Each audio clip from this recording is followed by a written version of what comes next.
ঝালকাঠির নলছিটি পৌরসভার ৮ নম্বর ওয়ার্ডের ঘড়ি পয়সা এলাকায় আব্দুর রহিম মল্লিকের বিরুদ্ধে মানববন্ধন করেছেন ভুক্তভোগী এলাকাবাসী।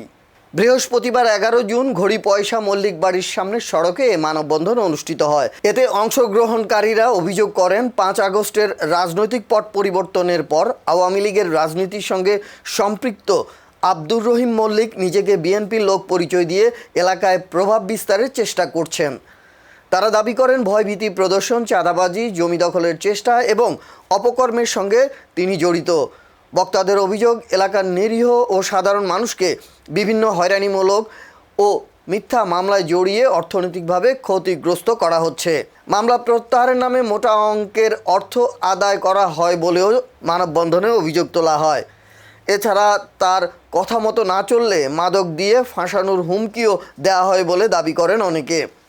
মানববন্ধন থেকে বক্তারা প্রশাসনের কাছে অভিযোগগুলো তদন্ত করে প্রয়োজনীয় ব্যবস্থা গ্রহণের দাবি জানান। তবে অভিযোগের বিষয়ে জানতে রহিম মল্লিকের সঙ্গে যোগাযোগের চেষ্টা করেও তাকে পাওয়া যায়নি।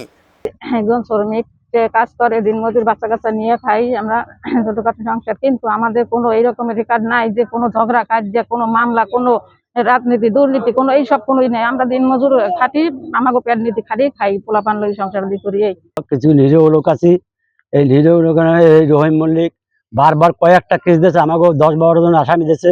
এই একটা আরেকটা হলে যে গিয়েস করে একটা ছেলে আছে, এই মামলা দিয়ে কোনো কিছু করতে পারে না।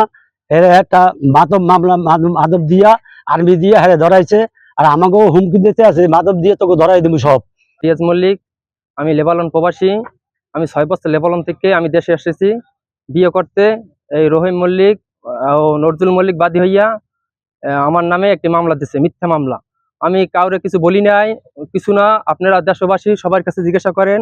আমি এটা সুস্থ বিচার চাই ও তদন্ত চাই যে কেন আমার নামে মামলা দেওয়া হইলো। আপনারা সবার কাছে, ঘরে ঘরে প্রত্যেকটা মানুষের কাছে জিজ্ঞাসা করেন আমি কারোর সাথে ঝগড়া কাসাদ বা কারোর সাথে মারামারি পিটিপিটি কোনোটা আমি জড়িত আছে কিনা। যদি থেকে থাকে আমার বিচার করা হইবে। যদি না হয় তাহলে যে মামলা দিছে তার বিচার হোক। আমি এইটা সরকারের কাছে আবেদন জানাচ্ছি ও আইন শৃঙ্খলা বাহিনীর দ্বারা আমি দৃষ্টি আকর্ষণ করছি। মিথ্যা মানুষের হয়রানি করেন না, যেটা সত্যি এইটা যাচাই করে বাছাই করে তার ন্যায্য বিচার করুক।